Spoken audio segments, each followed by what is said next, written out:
నమస్తే, welcome to Telugu రాజ్యం. నేను మీ రామ్. జూనియర్ ఎన్టీఆర్ గారు ఒక కొత్త బయోపిక్లో నటించబోతున్నట్టుగా వార్తలు వస్తున్నాయి. అది ఎవరిదో కాదు, ప్రతిష్టాత్మకంగా ఇచ్చే దాదా సాహెబ్ గారి అవార్డుకి సంబంధించి దాదా సాహెబ్ గారు ఎవరు అనే అంశం గురించి ఈ బయోపిక్ ఉండబోతోందంట. రీసెంట్గానే కథకు సంబంధించి జూనియర్ ఎన్టీఆర్ గారు ఈ మధ్యకాలంలో ఈ స్క్రిప్ట్లో భాగంగా పాల్గొన్నట్లుగా కొన్ని వార్తలు వస్తున్నాయి. ఓవరాల్గా ఈ అంశం గురించి ఎవరు దాదా సాహెబ్ అంటే అనే అంశం గురించి సినీ మరియు రాజకీయ విశ్లేషకులు దాసరి విజ్ఞాన్ గారు ఉన్నారు, ఆయనతో చర్చిద్దాం. జూనియర్ ఎన్టీఆర్ గారి పేరుతో ఒక వార్త వైరల్ అవుతుంది, దాదా సాహెబ్ ఫాల్కే గారి biopic. Yes, of course Telugu సినిమా పితామహుడు, అందరికీ తెలిసిన సుపరిచితమైన వ్యక్తి. అండ్ నెక్స్ట్ దీంట్లో రాజమౌళి పేరు వినబడుతుంది. రాజమౌళి పేరు ఎందుకు వినబడుతుంది అంటే presents, Rajamouli presents made in India అనే ఒక టైటిల్తో ఒక పోస్టర్ రిలీజ్ అయింది నిన్న. ఇది మ్యాక్స్ స్టూడియోస్ తరఫున ఇద్దరు నిర్మాతలు, వరుణ్ అలాగే కార్తికేయ తండ్రి రాజమౌళి కాబట్టి ఆయన ప్రెజెన్స్ వేసుకోవచ్చు, అది వాళ్ళ ఇష్టం. And next made in India టైటిల్తో మళ్ళీ కింద అన్ని లాంగ్వేజెస్లో ఇది ఒక పాన్ ఇండియా సినిమాలా రాబోతుంది అని.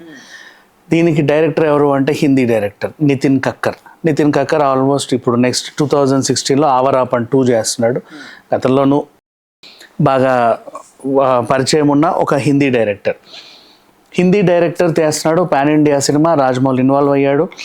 ఎక్కడో ఏదో కొడుతుంది అని అనుకుంటే వార్ 2 సమయంలో అక్కడ నరేట్ అయినటువంటి స్టోరీ ఇది ఎన్టీఆర్కి.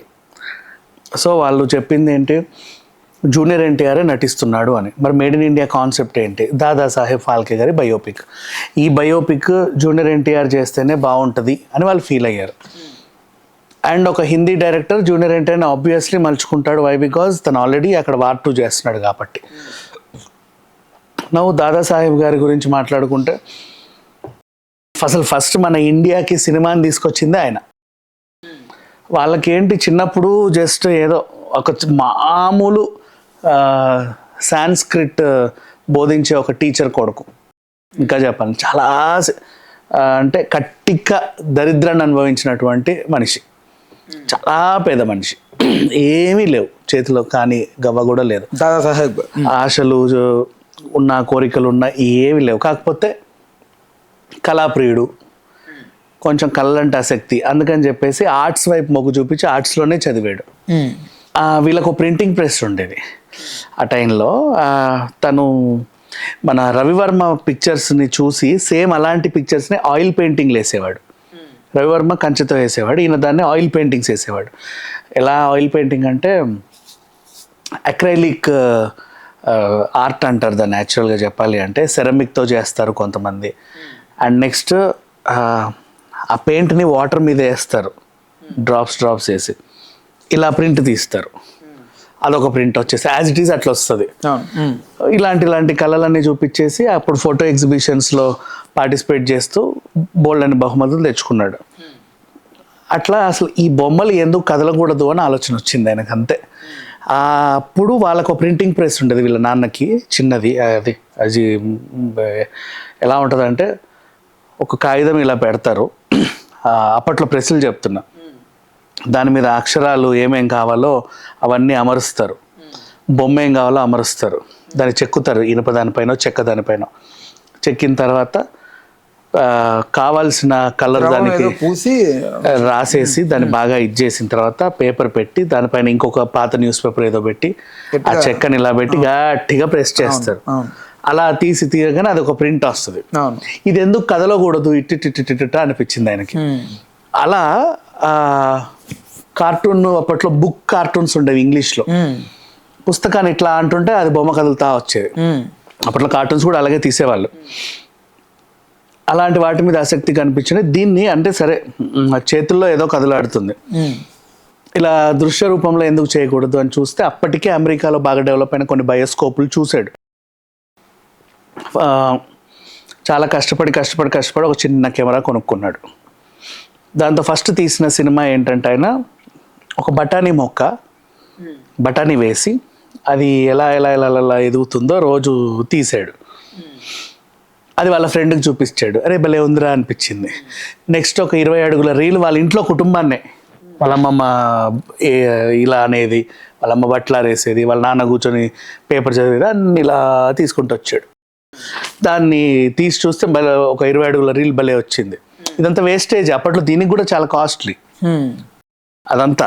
ఆ రీల్ వేస్టింగ్, అది మళ్ళీ నెక్స్ట్ రీయూజ్కి పనికిరాదు. అలా ఈసారి ఏదైనా మంచిది తీద్దాము అని అనుకొని రాజా హరిశ్చంద్ర సినిమా తీద్దాం అనుకున్నాడు. ఇప్పుడు రాజా హరిశ్చంద్ర సినిమా తీయాలి, ఓకే. టెక్నీషియన్స్ ఎవరు? వాళ్ళ ఆవిడ మొదటి టెక్నీషియన్ తెలుగు సినిమాకి, ఇండియన్ సినిమాకి. లైట్ పడకుండా అంటే ఈ నీడ రాకుండా ఇట్లా దుప్పటి పట్టుకున్నాడు ఇలా లేచి. అండ్ మళ్ళీ తనే ఫస్ట్ ప్రొడక్షన్ మేనేజర్ అనుకో. ఆ పనిచేసే 20, 30, 40 మందికి ఆవిడ ఇంట్లో వండి పెట్టేది. జస్ట్ భోజనమే వాళ్ళందరూ. గ్రేట్ షీజ్ కదా, ఔత్సాహికులు వాళ్ళందరూ. ఇట్లా లైట్ ఏదైనా ఉంటే ఇట్లా పట్టుకునేది. అలా ఈ హెల్ప్ అంతా సాంకేతికంగా ఈమె ఈ హెల్ప్ చేసింది. నెక్స్ట్ హరిశ్చంద్రుడు చిన్నప్పటి క్యారెక్టర్ ఇవ్వాలి, బాలచంద్ర అని వాళ్ళ కొడుకుతో వేయించాడు. అంతవరకు బాగానే ఉంది. ఇప్పుడు హరిశ్చంద్ర భార్య చంద్రమతి కావాలి. ఆ రోజుల్లో అమ్మో సినిమాలో బయటికి రావాలి బాబోయ్, మేము రాము. ఆ రోజులు ఎవరిని ఒప్పించాలి, బహిరంగంగా బయటకు వచ్చే వాళ్ళు వేశ్యలు ఉంటారు కదా, వేశ్యావాటికలన్నీ తిరిగాడు. వాళ్ళు కూడా మేము బయట లోపలైతే నటిస్తాము, చీకట్లో ఉంటాం కానీ బయటికి రా, మా మొహాలు చూపించామన్నారు. మేము అని తెలియకూడదు అని. అరే ఇట్లా ఉంది ఏంటి పరిస్థితి అంటే, అప్పట్లో అమ్మాయిల మొహాలు కూడా కనబడేవి, చీకట్లో వెళ్ళి వచ్చేవాళ్ళు అంతే. వాళ్ళు అలాగే కవర్ చేసుకునేవాళ్ళు. ఎట్లా అని చెప్పేసి ఒక హోటల్ సోలంకి ఉంటే వాడితోనే లేడీ గెటప్ వేయించాడు చంద్రమతి క్యారెక్టర్. ఇక దీన్ని ప్రదర్శించాలి ఓ చోట. వచ్చిందో 23 నిమిషాలు ఎంతో బాగానే వచ్చింది, కొంచెం మంచి ఫుటేజ్ వచ్చింది. ఆ ప్రదర్శన ఒక దగ్గర ప్రదర్శిస్తే చూశారు. అంటే 1 నెల 2 నెలల టైంలో ఒకరోజు ఒక కమర్షియల్ వాడు వచ్చి ఇది నేను నా థియేటర్లో వేస్తాను అన్నాడు. అలా థియేటర్స్లో 23 రోజులు ఆడింది అది. అప్పుడు అది పెద్ద గ్రేట్, 23 రోజులు అంటే 2-3 రోజులు ఆడితే అది అయిపోయేది అనమాట, అందరికి తెలిసిపోయేది. దాన్నే ఇంకెక్కడెక్కడెక్కడెక్కడో ప్రదర్శించేవాళ్ళు. అంటే ఒక టైప్ ఆఫ్ ప్రొజెక్టర్ ఉండేది, ఇట్లా గుడ్డ కట్టేవాళ్ళు. ఆ హాల్లో ఫంక్షన్ హాల్ టైప్ ఉండేవి, దాంట్లో ప్రదర్శిస్తే అది సినిమా. టూరింగ్ టాకీసా అది కాదా? టూరింగ్ టాకీస్ కంటే ముందు ఇంకా దారుణంగా ఉండేది ఆ సిచ్యువేషన్. ఇదన్నా కొంచెం పర్లా, ఊరోళ్ళు అందరూ హ్యాపీగా చూస్తారు. అప్పటికి ప్రొజెక్టర్ డెవలప్ అయింది, ఆ రోజులు ఇంకా అది అవ్వాల.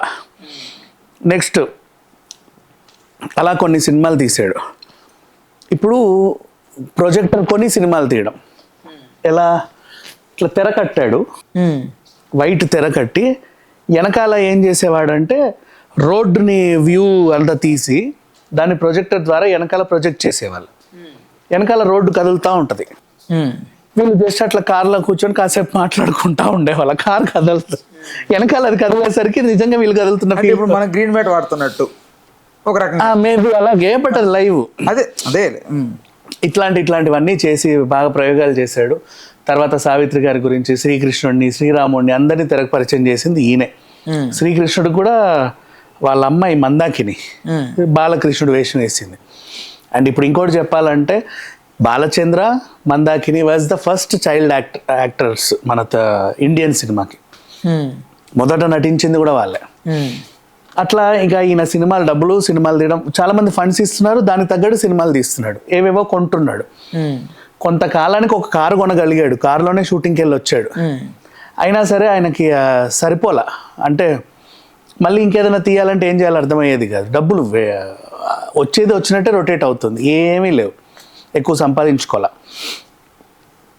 సావిత్రి సరస్వతి గారు వీళ్ళ ఆవిడ పాపం ఒకసారి ఉన్న పెళ్లి నగలన్నీ అమ్మి ఇంకేదో 2-3 సినిమాలకి సహాయం చేసింది. అంతకుమించి ఇంకేమీ లేవు.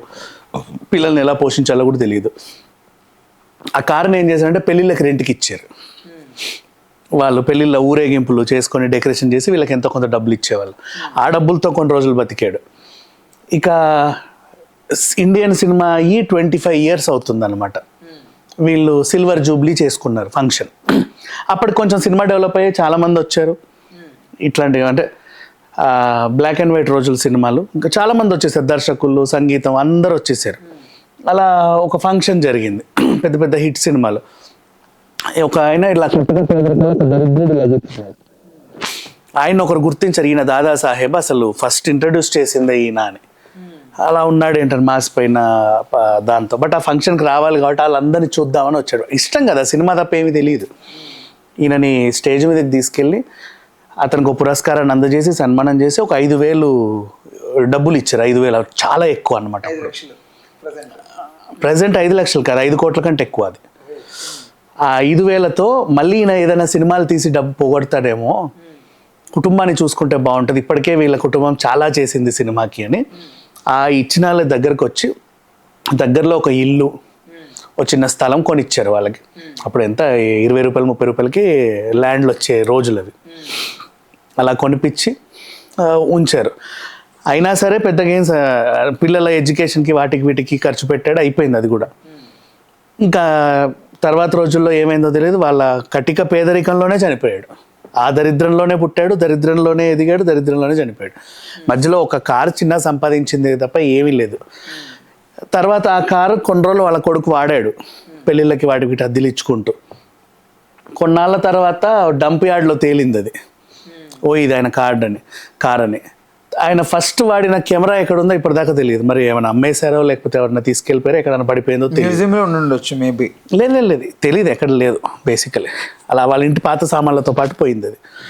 అవి ఏమీ తెలియదు ఇప్పటివరకు, తనకు సంబంధించిన ఏ ఇది లేదు. కాకపోతే తనకి ఎప్పుడైతే ఆ స్టేజ్ మీద సత్కారం జరిగిందో ఆ గుర్తింపులాగా ఉండిపోయి దాదాసాహెబ్ ఫాల్కే. అప్పటి నుంచి దాదాసాహెబ్గా ఇతన్ని అభివర్ణించి నెక్స్ట్ జర్నీ కొనసాగించి తన పేరు మీద కొన్ని అవార్డులు ఇవ్వడం స్టార్ట్ చేశారు. అది ఇప్పటిదాకా వస్తుంది. తెలుగు సినిమా పితామహుడు చెప్పాలి అంటే. ఓకే. అండ్ ఇప్పుడు ఈ సినిమాని వాళ్ళు ఒకవేళ తీస్తే, మేడ్ ఇన్ ఇండియా తీస్తే, సరే ఎన్టీఆర్గా ఈయన్ని చూపించిన సరస్వతిబాయిగా ఎవరిని చూపిస్తారు, ఇంకా పిల్లలు ఎవరు, మిగతా క్యాస్టింగ్ ఎలా ఉంటుంది, ఎన్ని రోజుల్లో తీస్తే ఎన్నిట్లో వీళ్ళు విడుదల చేస్తారు, రాజమౌళి గారి మార్క్ ఎలా ఉంటుంది. ఎలా అయితే ఇప్పుడు రాజన్న సినిమా ఉంది, ఆయన వెనకాల ఉండి నడిపించినా మొత్తం రాజమౌళి సినిమాలానే ఉంటుంది. అది తెలిసిపోతుంది, రాజమౌళి ఫ్లేవర్ అంతా ఉంటుంది రాజన్న సినిమాలో. సో అట్లా ఆ రకంగా చూసుకుంటే ఈ సినిమాలో కూడా ఆ ఫ్లేవర్ కొంచెం కనిపిస్తుందేమో, చెప్పలేము. నితిన్ అయితే బాగానే తీస్తాడు సినిమాలు, is a very good director, ఎప్పటి నుంచో ఉన్నాడు. సో ఇది ఓవరాల్గా మేడ్ ఇన్ ఇండియా సినిమా. ఒకవేళ ఎన్టీఆర్ నిజంగా దీన్ని యాక్సెప్ట్ చేస్తే ఇప్పుడు తనకి నెక్స్ట్ ఇంకొక మంచి పాన్ ఇండియా సినిమా వచ్చినట్టు ఉంటుంది. దేశవ్యాప్తంగా దాదాసాహెబ్ ఫాల్కే గారి బయోపిక్ చూడాలని అందరికీ ఆతృతగా ఉంది. ఒక మంచి బయోపిక్ చెప్పాలంటే అందరికీ ఇంట్రెస్ట్ ఉంది. సో ఆదరిస్తే ఆదరించవచ్చు, బాధ ఇస్తే లేదు అంటే ఒక మంచి సినిమాలా మిగిలిపోతుంది. రైట్. ఒకవేళ ఎన్టీఆర్ గారు చేయాల్సి వస్తే మోస్ట్లీ ఇప్పుడు వాళ్ళ సొంత బ్యానర్లలో చేస్తున్నారు. నీకు దీనికి ఒక ఎగ్జాంపుల్ కూడా చెప్పొచ్చు. మన సినిమా బండి ఉందా, సినిమా తీయాలంటుంది కానీ ఏం చేయాలో తెలియదు వాళ్ళకి, ఏం ఉండవు వాళ్ళ దగ్గర. ఏదో ఉండి లేనట్టు ఏదో చేసేస్తారు. దాదాసాహెబ్ గారి జీవితం అలాంటిది. మరి వాళ్ళు ప్రవీణ్ దేన్ని ఇన్స్పిరేషన్గా తీసుకున్నాడో మనకు తెలియదు. బట్ ఇప్పుడు ఈ సినిమా వచ్చినా ఇంచుమించు అలాగే ఉంటుంది. అదే సొంత బ్యానర్లో చేస్తున్నారు కదా, మోస్ట్లీ ఆ సొంత బ్యానర్లోనే ఉంటుందా మరి తారక ఆర్ట్స్, నందమూరి తారక రామారావు? లేదు, వేవ్స్, మ్యాక్స్ స్టూడియోస్.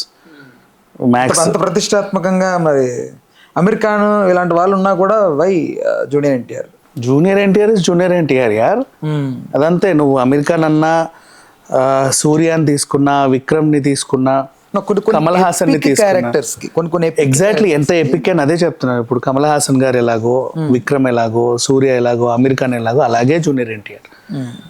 ఇంకా అంతకు మించి ఈ అబ్బాయి పర్ఫార్మెన్స్ అలా ఇవ్వగలడు. వాళ్ళు ఆల్రెడీ సీనియర్స్ కాబట్టి అలవాటు అయ్యారు మనకు. కానీ జూనియర్ ఎన్టీఆర్ ఈజ్ అసలు చెప్పాలంటే మనకు దొరికిన అతి అరుదైన నటులలో ఒకడు. I agree. బట్ నాకున్న డౌట్ అంటే ఆయన కొంచెం మాస్ కైండ్ ఆఫ్ హీరో కదా. బట్ మాస్ హీరో ఏంటి, హీరో అంతే, అన్నీ చేయగలడు. మాస్ అనేది ఏం లేదు. A to Z he can perform everything.